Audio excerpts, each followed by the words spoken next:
Viridian, The Green Guide, written by Clouds, read by Distracted by Books. Chapter 68, Robots. Denki looked at the huge building nervously. This was really it. He was really at UA. He was pretty sure that Izuku had been more nervous than he had been that morning, considering the insane number of good luck texts and last-minute quirk tips that had ended up in his inbox overnight. He had ended up sending an equal number of memes in response, which had actually done a pretty good job of calming both of them down. But now, he was starting to feel that same anxiety again. What if he failed the written exam? Had he remembered to take his meds that morning? What if he accidentally somehow went over his voltage limit halfway through the exam and ended up useless for the rest of it? What if the training he'd done with Izuku wasn't enough and he failed and disappointed his friend? Denki was so distracted by his spiraling thoughts that he didn't notice the girl walking in front of him until he'd run into her and was falling backwards onto his butt. Or, well, he thought he was. But then the girl reached for his hand and all of a sudden he was floating, which freaked him out, and he instinctively started sparking. What if he couldn't ground himself properly and his electricity went everywhere? Oh, I'm so sorry for using my quirk on you without permission. The girl panicked. I just didn't think it would be a good omen to fall on the first day. I'm sorry. The girl looked really worried, so Denki smiled to try and hide his mini freakout. It's no big deal. I just wasn't expecting it. So, you've got a floaty quirk? Denki smiled a little more genuinely when the girl giggled. Anti-gravity, actually. But yeah, I can make things float. Well, that explains why I feel like I'm on cloud 9 since I met you, Denki winked. Can you let me down now? Oh, right. The girl pressed her hands together and Denki felt his gravity return. He was able to stick the landing thanks to all the training he'd done with Izuku, and he sighed in relief now that he was back on solid ground. Thanks for the save. No problem, the girl grinned. I'm Uraraka. Kaminari. Denki started walking toward the school. You nervous? So nervous. Uraraka looked as overwhelmed as Denki felt as they walked up the steps.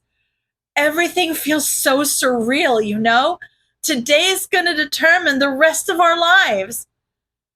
Yeah, Denki grimaced playfully. No pressure or anything. Uraraka laughed again. Yeah. Good luck, Kaminari. Who knows, maybe we'll be in the same class. I hope so. Then I'll get to see your beautiful face every day. Kaminari grinned, then laughed awkwardly. Sorry, I guess I flirt when I'm stressed. I can stop. I guess that's one way to cope. Don't worry about it. Uraraka shook her head and looked out over the auditorium, completely lost. Thanks for distracting me from test anxiety, though. Now, do you know where we're supposed to sit? Katsuki kept to himself and tried to ignore the empty seat beside him as he waited for the presentation to start. He'd half hoped that Izuku would show up despite everything. But apparently that was just one more thing he'd ruined by being a cruel idiot. Izuku's absence, however, gave him an extra push of determination. He was one of the main reasons why Izuku had given up on his dream of being a hero. So Katsuki owed it to him to be the hero that he couldn't be. He had to be the best and pass the examination for Izuku. He also had to pass the exam so that Amplifier and the other heroes would let him help find Ogawa. These past couple weeks had been hell, wondering if there was anything else he could do and getting all his information through Dobby, and he threw himself even harder into his training. All of that waiting would be worth it once he got into the hero course, though, because if the heroes thought they could back out of their deal, then they had another think coming.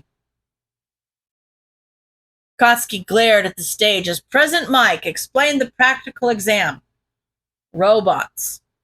A concrete enemy that he could explode and kill. No worries about being too cruel or causing them too much pain. Just disable a hunk of metal and call it a day. Katsuki grinned. It was time to be a hero. Robots. Of all the things the entrance exam could have been, it had to be robots. Hitoshi half-heartedly wondered if he should just accept defeat and go home now. Yeah, he'd known that the exam was biased toward physical and destructive quirks, but he hadn't been expecting to go into the exam practically quirkless. At least he wasn't completely useless. He'd been training his body for months now, ever since his run in with that kid from Aldera. After that kid had saved him from getting beaten up, Hitoshi had started paying attention to the rumors about him. His name was Bakugo, apparently, and he used to be a highly respected bully. But after that day in the alley, all the popular kids had started whispering about him going soft and getting involved with villains. Bakugo had only saved him one time, and it hadn't made things any better at school. Hitoshi was still getting beat up and silenced by both his teachers and his classmates, but every time they called him a villain, Hitoshi just repeated what Bakugo had said like a mantra in his head. I've met real villains, and you don't make the cut. He had started exercising more after that. Bakugo had been right. How was he supposed to ever be a hero if he couldn't even fight back against his own bullies? It felt weird to take advice from someone who openly admitted that they were normally the one beating people up. But honestly, Hitoshi wasn't in a position to reject any help. A couple of months of lifting weights could only do so much, however. Hitoshi had put on quite a bit of muscle, but he didn't have the money to join a dojo or anything, so basically, the second that President Mike mentioned robots, he knew he was screwed. At least he still had the sports festival. Denki could see Uraraka getting herself ready as they all lined up at the gates of the test city, but didn't go over to distract her. Instead, he tried to push his way as gently as possible toward the front of the crowd, Izuku's advice to use every possible advantage echoing in his mind. Robots were a good fit for him and wouldn't be too hard to defeat, even if he hadn't learned way too much about robotics during one of his Wikipedia deep dives. He wasn't quite sure exactly when he had started hyperfixating on electricity, but the way that Izuku would listen to and encourage his rambling meant that he wasn't as ashamed of his special interest as he had always been in the past. His friends at school had always rolled their eyes when he talked about one topic too much, and they didn't seem to have any problems convincing their brains to move on to another topic, so Denki would try to avoid whatever random thing he was obsessing about and get over the phase so that he didn't annoy people too much. Izuku, however, never thought it was weird when he spent an entire afternoon watching documentaries on Tesla coils.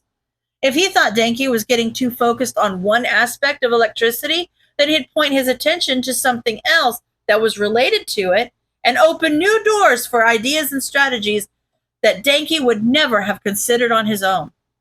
For example, he never would have thought to study how electricity flowed in the body until Izuku suggested he learn how much electricity it would take to seriously injure or kill someone so that he could avoid that. The video he'd watched had mentioned that it was electrical impulses that made people's muscles move and carried pain signals to the brain. One thing led to another, and Denki had somehow ended up reading research articles on electrostimulation therapy at 3 a.m. on a school night until he had figured out more or less how to use small electric shocks to block those pain signals. And, well, if Denki had practiced that particular skill to a science because his muscles were so sore every time he came home from training with Izuku, no one except him needed to know that. Go! Denki surged through the gates the moment he heard President Mike's voice, immediately zeroing in on the nearest robot and panicking slightly as it zeroed in on him as well. He rolled to the side to avoid one of its lasers and then ran as fast as he could to attack it before it could attack him again. He coated his hand with electricity right before he slapped the robot, careful not to overuse his electricity as he overloaded the robot's circuits. Within seconds, the robot was smoking, and Denki grinned as he took his hand off the dead robot and raced to the next one. It was kind of weird that no one else had started fighting it yet. What are you waiting for? President Mike screamed. Lightning Boy has the right idea. There are no countdowns in real life. Denki winced. Had he gone too early? No. President Mike said the other examinees were just slow. but Denki would never have been able to win in a fight with Izuku if he hesitated before jumping in. He shook his head and electrocuted his current opponent. He could worry about being insecure later. For now, he had an exam to pass. Katsuki exploded the head off the robot right as it was about to laser off some girl's head. Hey, don't let them corner you like that. Show them that you're in control. Thanks for the save. The girl shoved what looked like earphone jacks into one of the other robots, which exploded after a few seconds. I just freaked out when 3 of them cornered me at once. Well, get used to it, Katsuki yelled. Villains don't fight fair. He exploded the third robot to smithereens and launched himself away. He'd be getting even more points if these stupid idiots could just pay attention. He'd already had to save 3 people from robots and 4 people from falling debris, and they weren't even halfway through the exam. How were people this stupid? He couldn't just let them get hurt, though. That wasn't the kind of hero he wanted to be, so he just had to work twice as hard whenever he wasn't saving stupid idiots to make sure he got enough points to pass. Katsuki let loose another explosion, and the 1-pointer he was fighting shattered into a pile of bolts and scrap metal. Die! Shinso panted as he swung the pole he'd found into another robot's head. It wasn't the most effective weapon, but his bruised knuckles were more than enough of a testament that it was at least better than straight up punching the metal. He had learned the hard way that his pole wasn't strong enough to take down the 3-pointers, though, so he was avoiding those. But that made it hard to keep up with everyone else. It seemed like every time he passed another examinee, they were muttering point totals in the dozens or more, while Hitoshi had only managed to take down 3 robots so far, 2 of which had only been worth 1 point. It wasn't fair, but then again, neither was his life, and Hitoshi was used to it, so he just grit his teeth and took another swing. 1 more point. Denki had lost count of how many points he'd gotten a while ago, but he'd found a good rhythm and he was actually having a lot of fun. He'd spent most of his time destroying robots, obviously, but whenever he saw someone that was looking really tired, he'd give them a mild shock to either wake them up or reduce the soreness in their muscles. The look of shock and gratitude on their faces always made him smile, even if he didn't stick around long enough to let them thank him. It didn't seem like any time had passed at all, but despite his attempts to ration his electricity output, Denki could feel himself getting closer to his limit. He probably only had a couple thousand volts left before he started losing brain cells. But that also had to mean that the test was going to end soon, so he wasn't too worried. Or at least he hadn't been until the ground started rumbling and something blocked out the sun. Is that the 0-pointer? That's huge! Annoying obstacle! That's bigger than the buildings! Denki started running in the opposite direction. There was no way he could face that, and there also wasn't any point if he wasn't going to get any points out of it. He only stopped when he heard someone crying for help. No one else seemed to have heard it, or else they were just ignoring it to save themselves, so Denki didn't have any choice but to go find whoever needed help. It didn't take long until he spotted Uraraka, trapped under a huge piece of rubble. He raced toward her. Hey, are you okay? It's too heavy. Uraraka looked almost green. I'm at my limit. I can't make it float. Kaminari looked around helplessly. The 0-pointer was lumbering steadily forward, and he had no idea how long it would take to reach them. Where in your body does your limit affect? Uraraka gagged and grimaced. My stomach. Well, I'm not sure if this trick will work on nausea or not, but Denki coated his hand in a tiny bit of electricity and put his hand on her ribs. This is either going to make things a little better or a lot worse. Sorry. Uraraka almost flinched away at the shock, but after a moment, took a shaky breath. Okay. I'm still nauseous, but, I think it's better enough that I can try to lift this. Denki glanced back toward the 0-pointer and his eyes widened as he realized how close the 0-pointer was. Apparently he wasn't that great at judging distances. You do that. I'm going to try and stop the robot. Uraraka shouted something behind him, but he wasn't listening. All he could hear was the blood rushing in his ears as he ran toward the giant robot that was trying to kill them. He wasn't as good at parkour as Izuku was, but they'd gone over enough of the basics that Denki was able to use the surrounding buildings to make his way onto the robot rather than beneath it. He looked toward Uraraka again, who was grimacing and gagging, but the rock that had been pinning her was floating a little, so that was a good sign. It still wouldn't be enough for them to get away, though. Denki needed to destroy the robot. He placed his hand against the metal siding and pushed a little electricity into it. When nothing happened, he increased the voltage, but the robot just kept going. Denki hesitated briefly. He hadn't really gone all out since he'd started training with Izuku, even though he knew his limit had gone up a little through all the training.